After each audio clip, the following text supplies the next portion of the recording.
Have you ever put on a VR headset excited to dive into another world and then suddenly felt nauseous just minutes later? 1 second, you're in a race car drifting like it's Mario Kart.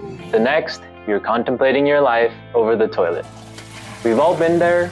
Well, some of us anyways.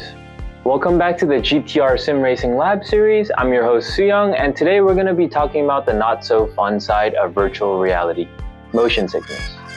Why does it happen? Can we stop it? And most importantly, is it possible to play Assetto Corsa without needing a barf bag? So what is motion sickness in VR? Alright, let's break it down. Motion sickness in VR, also referenced as VR sickness, is when your body gets confused between what you're seeing and what you're feeling. Like this. Your eyes are seeing high-speed turns, bumps, accelerations, maybe even a crash, but your body, it's sitting perfectly still.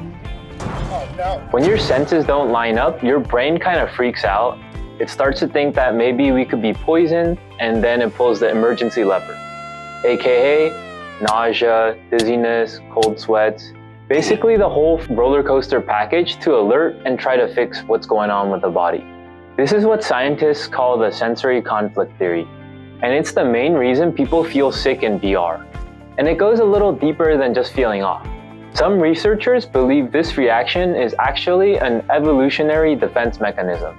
Back in the early days of survival, if your brain sensed a mismatch between what you saw and what you felt, it might have meant you ate something poisonous. So the body would try to get rid of it at that point. So even though you're sitting in your room, your brain still goes, nope, that ain't right. Alright, now that we know what happens when your senses don't agree, what actually happens to make VR motion sickness worse?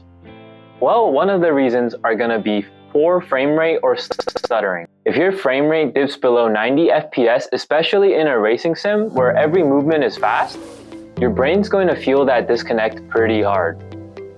Stutters, dropped frames, and lag, they would make it even worse. And then there's latency. When you turn your head, takes a beat to catch up, instant nausea fuel. Incorrect FOV settings. If your FOV settings feel off, it can throw your depth perception out of whack. It won't just look wrong, but it'll feel wrong as well. And then lastly, overexposure. This might be the biggest reason, just overdoing it. You can't just plug in and expect to be able to stay in VR, racing at hundreds of miles per hour on day one. Start with a short session and give your brain time to adapt. Now that that's been covered, let's go over how to prevent or reduce motion sickness. Motion sickness in VR is beatable. Here's how you can either prevent or reduce it. Firstly, you gotta ease into it. Start with 10 to 15 minute sessions, take breaks, give your brain time to train up, as we mentioned earlier. You wouldn't want to max out your deadlifts the first week you're in the gym. Same principle here. Use a fan. It sounds ridiculous at first, but it's backed by science. A fan will create physical wind on your face, which gives your body a real-world cue of direction and motion. Then your brain will use that external stimulus to stay oriented, which reduces sensory mismatch. Plus, it keeps you cool. Optimize your performance settings. Lower your graphics settings if needed, especially shadows, post-processing, and anti-aliasing. Why? Because smoother frame rates, 90 plus, are more important than pretty visuals when it comes to comfort. Most importantly, turn off motion blur. It might look cinematic and all cool, but it'll make your head spin. That's probably the first thing that I turn off in any game, just because I also experience motion sickness often. If your sim racing game supports it, try going to the settings to find options like Stabilized Horizon.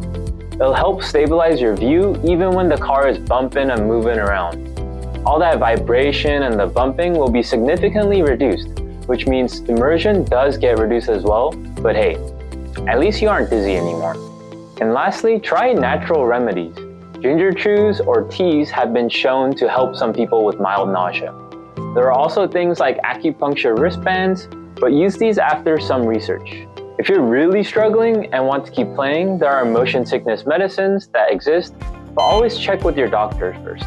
I know there are things like Dramamine, but remember, I'm no doctor here. As we constantly mentioned earlier, your brain can definitely adapt to VR. Regular short sessions can help you build up VR tolerance. Just like your cousin who couldn't handle spicy food and now bathes in hot sauce. Hear me out. VR can be a whole other experience for you, especially for sim racing. You get immersion, depth perception, spatial awareness, stuff that you can't get with flat screens. But motion sickness? Yeah, it's one of the bigger hurdles that hold people back. Hopefully this video showed you that it doesn't have to be that way though. With a little bit of patience and effort, your brain will adapt and you'll be able to enjoy your time with VR. Anyways though, thank you so much for watching today's episode. If this helped you out or at least made you laugh through your headache, hit that like button, drop a comment, and subscribe for more racing tips and gear guides. If you have any questions about VR or anything else, put it in the comments. Catch you guys next time, and remember, using VR doesn't have to be painful.